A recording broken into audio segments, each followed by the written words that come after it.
Halo sobat Nime. Waduh, siapa nih fansnya Belanda sama Brazil? Waduh, gimana?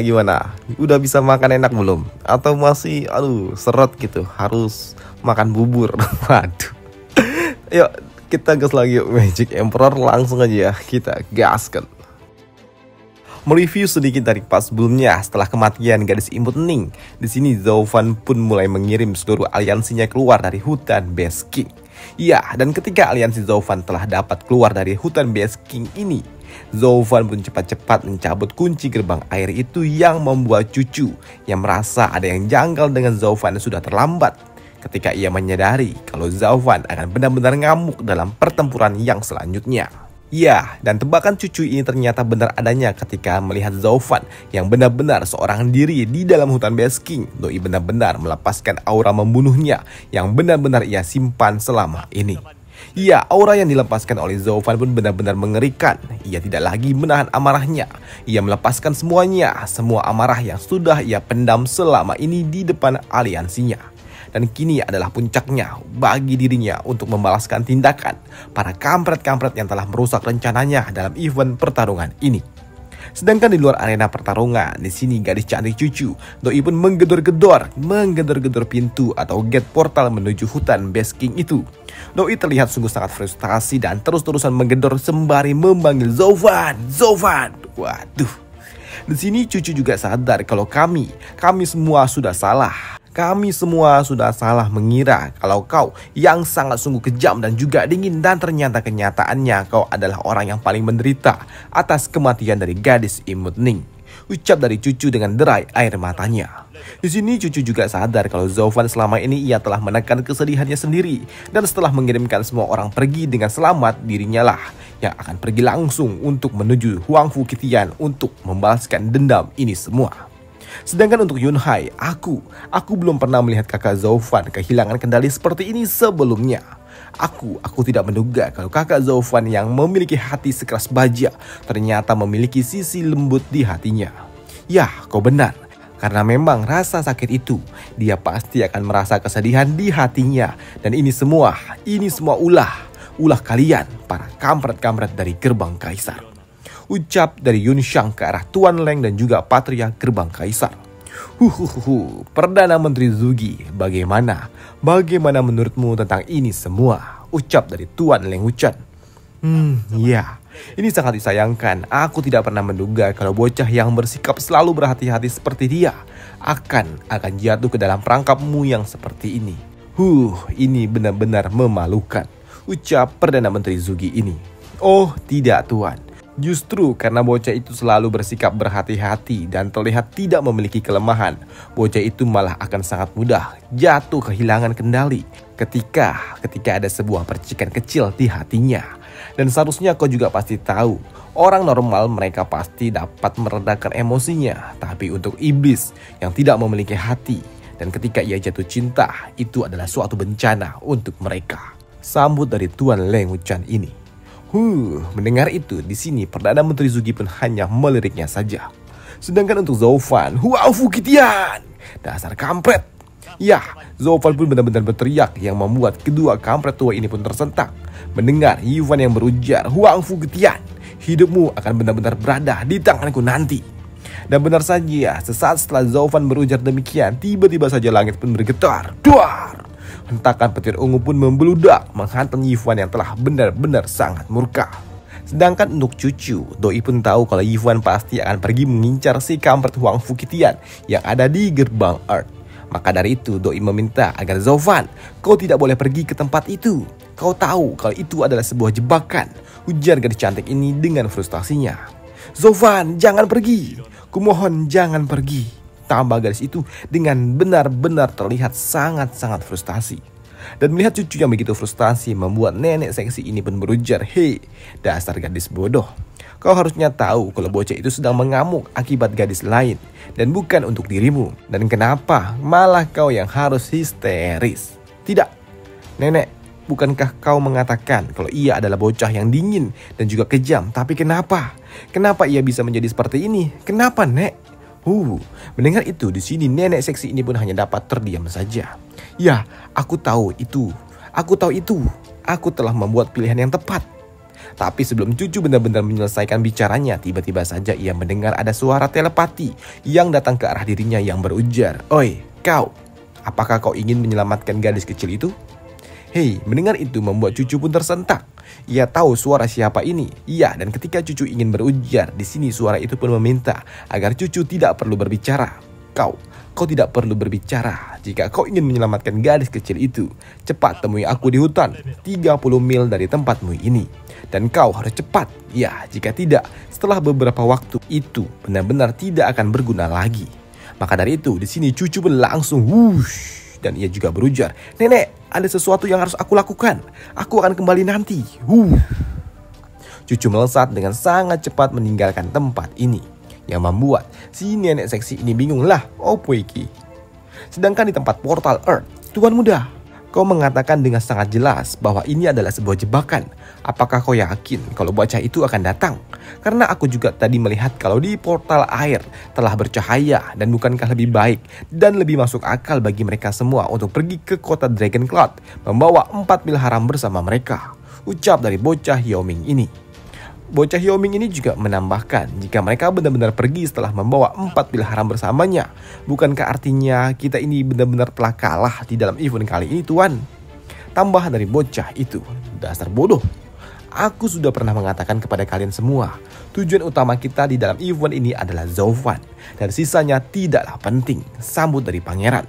"Dan untuk kalian semua, kalian pasti juga udah tahu tentang apa yang sudah dikatakan oleh Tuang Lewuchan yang sebelumnya, dan ia juga tidak akan pernah salah. Bahkan jika yang lainnya telah kembali pergi, pasti Zovan akan tetap ada di tempat ini, dan pasti ia akan datang."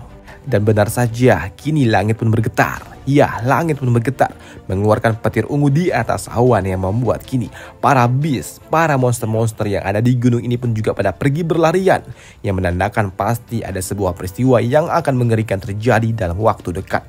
Dan di sini pangeran pun juga tahu Zovan pada akhirnya telah datang. Ya, di sini dengan petir ungunya itu, duar. Zovan. Kupikir kau sama dengan diriku yang memiliki kualifikasi untuk menjadi seorang raja. Tapi aku tidak menyangka kau akan terpengaruh oleh emosi dan menjadi seperti ini. Kau sama sekali tidak cocok untuk menjadi seorang raja seperti diriku, ucap bocah Huangfu ini. "Huangfu Kitian, hidupmu, matimu adalah milikku," ujar dari Ivan dengan lantangnya. Dan di sini Ivan pun langsung melesat dengan sangat cepat ke arah pangeran. Ya, di sini Ivan pun langsung melakukan inisiasi menyerang. Dan melihat Ivan yang datang ke arah dirinya, di sini pangeran pun santuy aja. Doi berujar, Kau bukanlah calon seorang raja yang seperti diriku. Dan kau juga harusnya tahu, yang layak untuk mendapatkan perhatianku hanyalah seorang raja. Maka dari itu, yang akan mengurus dirimu adalah para kroco-kroco ini." Ya, kini para kroco-kroco itu pun melesat ke arah Ivan dengan jumlah yang sangat-sangat banyak. Ya, dengan jumlah yang sangat banyak ini, para kampret-kampret ini pun mengira kalau mereka dapat menghadapi Zovan. Tapi hanya dengan tatapan iblisnya saja dan aura yang dilepaskan dari kekuatan jiwa miliknya, menyadarkan pangeran kalau ini benar-benar gila. Terjadilah benturan kekuatan jiwa di antara keduanya. Tidak. Aku tidak menduga kalau Zovan ternyata memiliki kekuatan jiwa yang lebih kuat daripada diriku.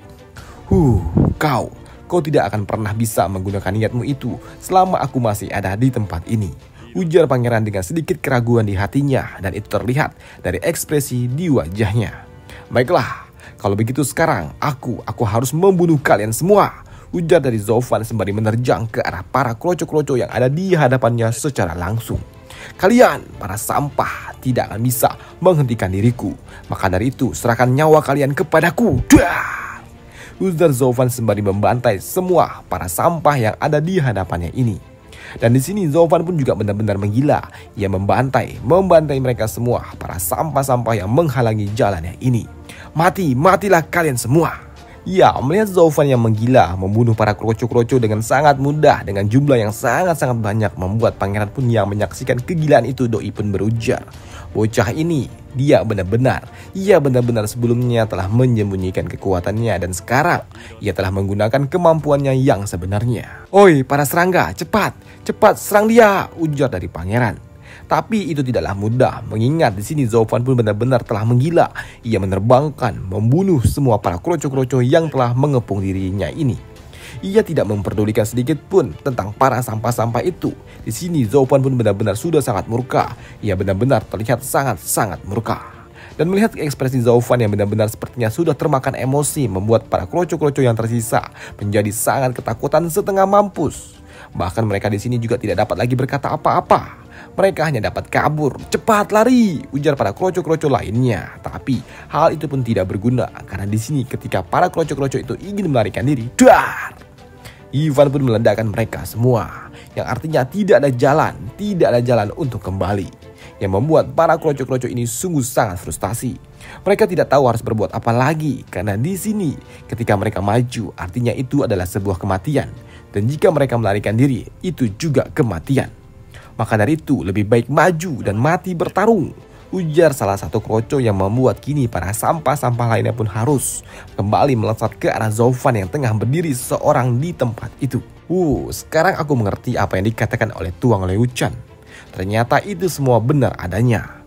Zovan, jika ia dalam keadaan normal, ia tidak akan pernah terlibat di dalam pembantaian yang tidak masuk akal ini. Dan ini adalah sebuah pencegahan yang sungguh sangat tepat. Dan meskipun kami menang jumlah, tapi tetap saja yang berani bertarung dengan dirinya hanyalah segelintir saja. Tapi sekarang ini berbeda, semua orang tahu kalau saat ini pikiran Zovan benar-benar telah dipenuhi oleh amarah. Yang artinya jika Zovan tidak mati di dalam pertarungan ini, maka merekalah yang akan mati. Para sampah-sampah itulah yang akan mati. Dan itu telah membangkitkan naluri para sampah-sampah ini untuk bertahan hidup. Kalau mereka tidak mau mati, maka mereka harus membunuh musuh mereka. Zovan, kau telah dipenuhi oleh amarah untuk balas dendam. Maka dari itu, tidak ada lagi yang perlu ditakutkan dari dirimu. Ucap pangeran dengan lantangnya. Dan itu juga diamini oleh para bocah-bocah naga jahat lainnya. Bahkan di sini bocah Yao Ming ini pun berujar, kalau seperti ini keadaannya, sepertinya kita tidak perlu lagi bertindak. Bocah ini cepat atau lambat pasti akan mati dihantam oleh pasukan kita yang jumlahnya sangat banyak, sekitar 10.000 orang. Hei, dasar bodoh. Itu tidak benar. Mereka semua hanyalah sampah bagi Zovan. Mereka tidak akan bisa untuk membunuh Zovan, sambut dari pangeran. Dan satu-satunya kegunaan dari para sampah ini hanyalah untuk menguras seluruh energi yang dimiliki oleh bocah itu dan mencari tahu kartu as apa yang dimiliki oleh iblis itu, ujar dari pangeran yang melihat pembantaian yang dilakukan oleh Zovan kepada para sampah-sampah yang memang tidak berguna itu. Di sini pangeran pun juga menambahkan, setelah semuanya telah usai, maka yang layak untuk membunuh bocah itu hanyalah tuan muda ini, ucap dari pangeran. Bahkan di sini pangeran pun juga berujar kalau 3 orang kroco yang ada di belakangnya ini juga sama sekali tidak layak untuk menyentuh Zovan. Mendengar apa yang dikatakan oleh pangeran membuat bocah racun ini berujar kalau tuan muda ini, Pangeran Huangfu ini benar-benar adalah seorang monster yang memang eksistensinya tidak bisa disentuh oleh mereka. Dan merasa sudah cukup, pembantaian yang dilakukan oleh Zovan telah cukup. Membuat pangeran pun meminta kepada bocah racun untuk memberikan sedikit tantangan kepada Zovan dengan cara cepat buka arai kecil itu dan siapkan arai besar. Maka dari itu di sini bocah racun itu pun meminta kepada para tim yang bertanggung jawab atas arai untuk segera melakukan tugas mereka. Dan benar saja tidak membutuhkan waktu lama, tiba-tiba saja muncullah suatu susunan formasi arai tepat di bawah kakinya Zovan dan boom. Ya, di sini Zovan pun dipaksa untuk berlutut. Ya, di sini Zovan pun berlutut di bawah tanah dan itu menyadarkan Zovan kalau ini adalah sebuah arai meteor yang telah berhasil menjebak dirinya. Dan sesaat setelah Zovan berlutut di bawah sana, kini muncullah para tombak-tombak yang datang ke arah dirinya dan slap. Para tombak-tombak itu pun menembus sayap milik Zovan. Ya, tombak-tombak itu pun menembus sayap milik Zovan yang dilakukan oleh para kroco-kroco lainnya secara bersama-sama. Sesaat Zovan tersungkur terkena arai meteor itu. Dan itu juga membuat salah satu kroco yang melihat Zaufan berhasil ditenggelamkan ini membuatnya berujar, "Hehehe, kepala dari seorang demon ini adalah milikku." Dan melihat serta mendengar itu membuat salah satu kroco lainnya pun menegur dan jangan pernah bersikap berlebihan. Tetaplah fokus akan rencana, karena di sini tugas mereka hanyalah untuk menahan sayap milik iblis ini, dan jika ada sedikit kesalahan saja, maka Tuan Muda akan membunuhmu dan juga keluargamu, ujar salah satu kampret yang mengingatkan rekannya itu. Sedangkan di luar arena pertarungan, di sini patriark dari gerbang kaisar pun berujar, "Tuan Leng, bocah iblis itu sebaiknya tidak perlu langsung dibunuh, kita kuliti aja hidup-hidup," sambut dari patriark ini. Tuan, siapa yang tahu tentang bagaimana cara membunuh bocah itu? Itu tergantung dari Tuan Muda, sambut Tuan Lenguchan. Sedangkan di dalam arena pertarungan, di sini para sampah-sampah ini pun masih bersemangat untuk menumbangkan Zaufan. Tapi di sini Zaufan sendiri pun yang terhempas di bawah sana. Doi pun menatap dengan tatapan dinginnya yang kali ini dengan mata surgawinya, yang membuat kini senjata para kroco-kroco yang digunakan untuk menahan pergerakannya itu tiba-tiba saja menghilang. Ya, senjata spiritual para sampah itu pun tiba-tiba saja menghilang, yang membuat mereka semua pun panik lah. Kok iso hilang, cuk? Dan untuk Zaufan sendiri, kini Doi pun hanya dapat mengangkat tangannya ke udara dan begitu lengannya diturunkan, tiba-tiba saja petir ungu pun muncul dari atas sana dan duar, meledakkan semua para kroco-kroco yang ada di dekatnya. Ya, di sini Zaufan pun benar-benar menggila. Ia mengeluarkan petir gilanya dan kini ia juga mengeluarkan atau menggunakan mata surgawinya untuk menghadapi para sampah-sampah ini. Dan itu juga disadari oleh bocah Yaoming ini, dan ia juga berujar kalau sepertinya seorang demon terlihat tidaklah normal. Karena ini para sampah-sampah lainnya yang telah berusaha payah untuk membuat Zaufan ternyata tidak berpengaruh, ujar bocah Yaoming ini yang melihat Zaufan yang terus melangkah ke arah mereka. Dan itu sungguh mengkhawatirkan, mengingat seluruh patriark dan juga para pemimpin bangsawan mereka juga pasti mengawasi pertarungan ini dari kota Dragon Cloud.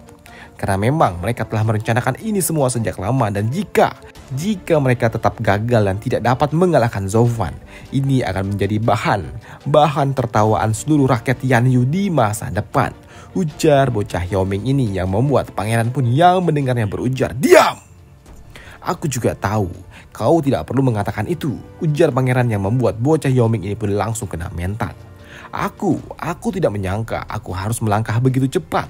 Dan di sini aku benar-benar dikelilingi oleh para sampah yang memang tidak berguna, ujar pangeran dengan tubuhnya yang telah ia lapisi oleh energi Ki, yang menandakan sepertinya di sini pangeran akan menghadapi Zaufan secara langsung. Sedangkan di luar arena pertarungan, di sini salah satu tetua dari Pavilion Qianlong ia berujar, "Tetua Ji, apakah yang digunakan oleh bocah itu benar-benar itu?" Ya, itu benar. Itu adalah petir ungu. Petir ungu itu ada di dalam matanya, dan itu lebih kuat daripada yang dimiliki oleh diriku dan juga Pak Tua itu. Sedangkan untuk si nenek seksi, Doi pun ternotis ketika ia melihat cucu tiba-tiba saja kembali entah dari mana, dan ia juga bertanya, "Cucu, kau dari mana?" Tidak ada, Nek, sambut dari gadis cantik ini. Di sini cucu pun juga bertanya, Bagaimana keadaan dari Zaufan sekarang?" "Ya, lihatlah sendiri," ujar dari nenek seksi ini yang membuat cucu pun begitu syok ketika ia melihat ke arah batu visual itu dan berujar, "Zaufan, kau terlihat sangat sedih." "Sedih nenek lu?" Doi mengamuk dengan badasnya, gini dibilang sedih, cuy. Waduh. Dan selesailah alur cerita dari Magic Emperor minggu ini, dan sampai jumpa di video selanjutnya minggu depan untuk Magic Emperor. Bye. Besok Martial God Asura, dan sampai jumpa. Bye.